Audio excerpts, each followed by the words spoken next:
when I was getting into cat behavior and teaching myself is this was, I think 7 years ago. My cat Dexter is 7 now. So we lived in an apartment. He was like my first cat that I got when I moved out of my house. And he was the kitten, and he would DoorDash. Every time you opened the door, he would bolt. And it wasn't that big a deal because we lived in an apartment and like it just opened into the hallway, but it was still annoying. So I was like, I wonder what would happen if I started letting him go outside, but in a controlled way. So most of the time people have issues with, the cats you put the harness on and they just fall over and act like they're dying, which is exactly what he did at first. So they give up at that point. They're like, my cat doesn't like to wear a harness. It's just like, you don't really have to do that with a dog, but like, you have to do it slowly and incrementally. So we started practicing with me putting it just around his neck. And then I'd feed him treats and he'd wear it for 5 minutes at a time. And then I'd put it on him all the way, but not clip it. And he'd wear it for 5 minutes at a time and get treats. And then I'd have him wear, I'd gradually build up the length of time he was wearing it. It would always be positive. He'd always get treats. I'd always play with him when he was wearing it. Then I got him used to dragging the leash behind him. And then when he, you can't really walk a cat on a leash like a dog. Like they're still going to go where they want to go. He'll give in to leash pressure occasionally, but most of the time they lead the way.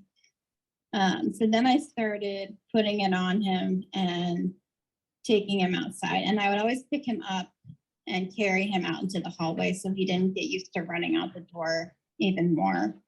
Yeah. And it took a few weeks, but now I take him outside and he'll just walk down the street like a dog and people will stare at me. That's awesome. I know a lot of people, I don't do this, but I see a lot of people that will leash train their cats and take them to the park and take them on hikes. And, it's something that some cats definitely enjoy. My cat's never gone beyond just a short walk around the neighborhood, but it's definitely something that people do. And the backpacks, the adventure type of things too. You see them with the little bubble backpacks. Same thing. You have to slowly introduce them because you take them outside and they're like, oh my God, this is crazy. I have a cat who is 17, Sunny, who was an indoor-outdoor cat before I had him. His owner became homeless and gave him up to my shelter. So he was used to being indoor-outdoor, so he started just walking out the door, like just casually, because he thought it was okay. But now I take him outside in a stroller, and he still wants to walk around the neighborhood in his stroller. I love it. Yeah, so it really depends on your cat. Like there's so much stuff we can do. All of my cats love going outside and my screen porch patio. And they'll spend the entire day out there. Because you have to think about it, like adding any type of outdoor time, like harness training or patios or strollers or backpacks. Your dogs get to go outside all the time and see stuff, and your cats are trapped within 4 walls constantly. So even something as simple as opening the window is huge for them because they get all those sounds and smells and sights. So I do think when we're on that subject that, supervised outdoor time is really essential for a lot of cats and enrichment and stimulation. Yeah, I mean, just like with dogs, the more that they're sniffing around and exploring outside, it helps stimulate their mind. And I would assume that it's especially true for cats, especially with like their prey drive and their hunter instincts, Yeah, so I have a bird feeder outside right in front of my patio screen, and they will just sit there and stare all day. And I have it in front of my window too, so they can see it from inside. And it's just like, it's like cat TV. It keeps them occupied forever. That's awesome. So I have 6 dogs. Mhm. I wouldn't mind having a cat. I like playing with them. So when I volunteer at the shelter, one thing that has always made me nervous about getting a cat though is the potential for destructive behaviors. And I know, like with puppies, obviously they go through their phase, but cats, it always seemed like it's not necessarily just a phase. Are those behaviors pretty easy to redirect and get them away from, or? So if you're concerned about like scratching furniture and that kind of thing, cats need to scratch. It's a natural behavior. It's just like sniffing in dogs or whatever you want to compare it to. It's sharpen their claws, but it helps shed their claws. It helps with scent marking. It stress relief. It is a way to stretch out. It serves all sorts of functions for them. So it's something that you can't train out of a cat. They will always scratch, but it is fairly simple to get your cat to scratch appropriately. And just with scratching and with any type of destructive or nuisance behavior, the most important thing to do is to keep your cat mentally stimulated and add in those play sessions and keep them tired and keep them busy. But generally what you would do, if your cat was scratching your couch is, I always say, and I learned this from Jackson Galaxy, he always says, say no and then say yes.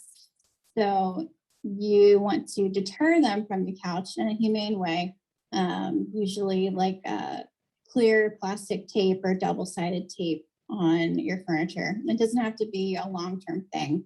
Usually it only needs to be on there for a few weeks. And then you say yes, so you offer something even better. So ideal scratching posts for cats are tall enough that they can reach their entire body length. So one of the mistakes people make is they buy those little rinky dink ones and they say that cats can just bat over, and they're like, why isn't my cat scratching this? It's because it's too small and they have to like crunch up and scratch it, and they don't want to do that. So really nice, tall, sturdy scratching post or cat tree is awesome. Or some cats like to scratch horizontally, so those cardboard flat scratching posts. Some cats like to scratch diagonally. So offering a large variety of places and seeing what they like best is good. You can actually clicker train cats to use scratching posts. If you see them investigating them, you would click and treat. Or click and start playing. You can play with them around the scratching post, because sometimes when they get excited, they'll want to scratch after.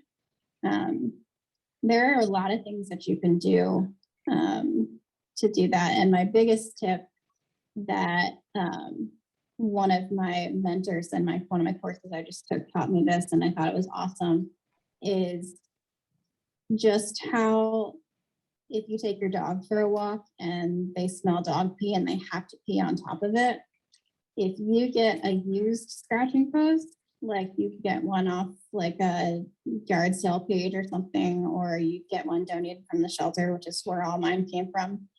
If they already have cats scratches, the visual or scent markings on them, your cat is going to feel obligated to scratch on top of it, just like a dog. And someone asked me once if I thought that the cats would pee on it, and the answer is probably not, because they like to keep their paw scent separate from their pee scent. So that is a huge tip, and now I'm going to never buy a new scratching post again. So I thought that's definitely something I wanted to share. Because all of my scratching posts and all of my cat trees at this point, we don't we don't have anywhere to store cat trees at my shelter, so I bring all of them home. And my cats all are naturally drawn to them, and that would be why. So the answer to the question is pretty much, yeah, it's pretty easy to figure stuff out. The biggest mistake people make is they either use aversives, so they use punishment-based techniques. They will use quart bottles to get their cats off the furniture. They'll shake the can of pennies or do whatever. That only teaches your cat to scratch when you're not around, because they associate the punishment with you. Yeah. So those types of things never work. And just deterring them isn't enough, because they have to scratch somewhere. If you don't tell them where is the right place to scratch and make that place awesome, they're going to find somewhere else. They're going to go scratch up your nice rug or something instead. So remembering that they have to scratch, remembering that you can say no, but you also have to say yes, are the two biggest things for that. Interesting. That actually seems very easy to work through. Yeah. I don't know why. In my head, it just seemed really difficult. Yeah. And it all comes down to just like keeping your cats occupied and understanding their behavior and understanding their needs. And thinking, we say in behavior, WTF, what's the function? So why are they scratching your couch? What do they need? How can you let them do that natural behavior, but do it appropriately? And I think that's the biggest mistake people make, because they go right to those quart bottles and they're like, oh, I need to get my cat to stop scratching the furniture. But they don't teach them an alternate behavior and don't teach them what they should be doing. Yeah. Now, how easy or difficult, or what are tips for integrating a new cat into your home? That's a loaded question. I would say somewhat similar to integrating a new dog, in that, you should definitely give them their own space at first, limit interactions.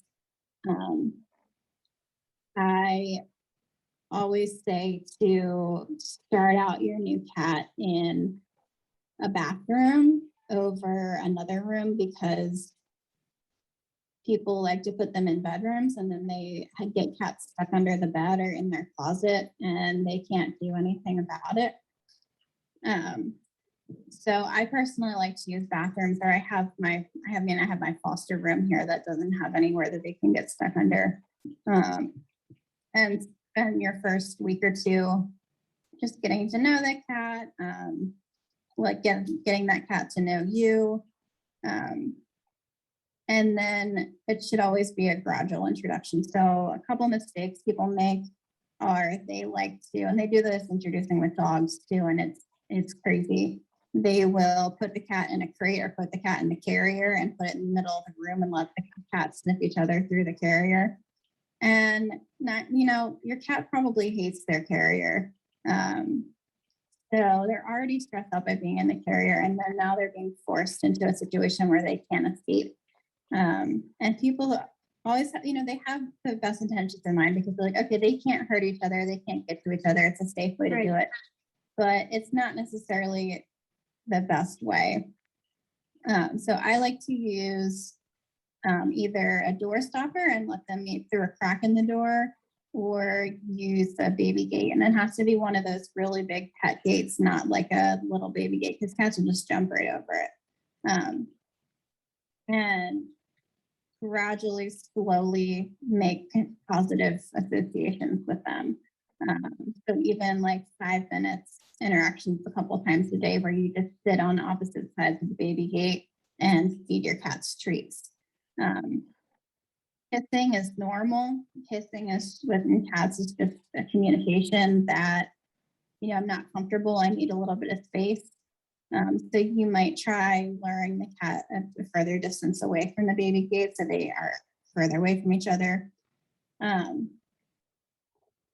just say, most of the time, if you have two cats that have positive histories with other cats and it's a normal situation, after you've introduced through a baby gate and introduced, gradually that it should work out. Most cats like having companions, but there's always the situations where it doesn't work out. And then we need to do more complicated behavior modification and add in maybe some quicker training or add in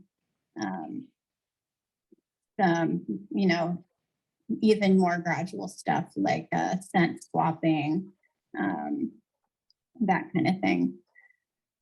So, I mean, the biggest tip that I can give is just slow and steady, and don't set your cats up for failure. So don't allow there to be a negative interaction. If you think you're going too slow, go slower, because it's harder to, and most people come to me when they've already had cats escape and get into fights, sometimes multiple fights. And when they've had that negative interaction with each other, undoing it is harder than building up the positive interaction from the beginning. So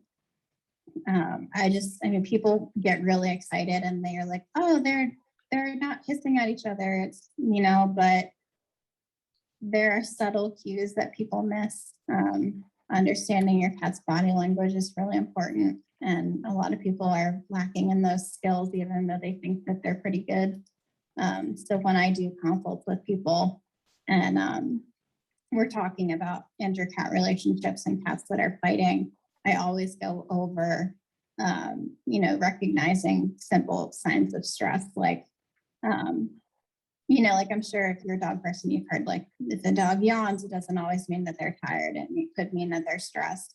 Cats don't really yawn, but they'll lip lick, they'll look away, they'll, their tail will twitch, their ears will lie a little bit back flat, their whiskers will go back. So there are signs of stress that people miss, and that's probably why people go too quickly and why people run into problems. Yeah, but if your cats aren't getting along, or your cat and your dog aren't getting along, that it doesn't necessarily mean that it can't work. There are just more steps to take in between. So it's not like, oh, it doesn't work, take it back to the shelter. Yes. So I would say that the majority of cases I deal with are cats that aren't getting along. And it could be cats that have lived together forever, and then something happens one day and all of a sudden they don't. It could be someone trying to integrate a new cat into their home. But it depends. Some of them are easy, and I never offer a guarantee with my training, because I can't guarantee, that they will get along. Some cats just aren't meant to live with their cats. Some cats will hate each other, just like people. You can't expect everyone to get along with everyone, especially when you think about cats, and at least dogs can get out in the yard and go out for walks and get away from the other dog. Like they're stuck within four walls and they're on top of each other. This is sunny. Yeah. So yeah, I mean, it's unrealistic to expect that every cat would get along with every other cat, but most cases, if people are willing to put in the work, we can at least get cats to the point of coexisting, if not being best friends. That's awesome. All right. Where can people find you? I have a Facebook page. It's Pawsitive, with PAW Vibes, Cat Behavior and Training. I post daily on there with cat behavior tips. So even if you're not interested in a consultation and you want to learn more about cats, I post on there. And my website is PawsitiveVibesCats.com. And that has all the information about booking a consultation with me. I have packages that are, for complex behavior issues, and we work through multiple sessions, and I give homework and customized plans. And I also have just quick sessions if you just have a couple of questions and you want to talk to an expert. So I have packages catered to, any type of issue. And I'm always happy to, help the best that I can or refer you to someone else. There aren't too many cases that I can't do, but I have a pretty big network that, if you're having an issue, I can find somebody that can help you. It's awesome. I love it. All right. Well, thank you, Laura. I appreciate you so much. And thank you for joining me on the Animal Rescue Podcast. Thank you. It was fun.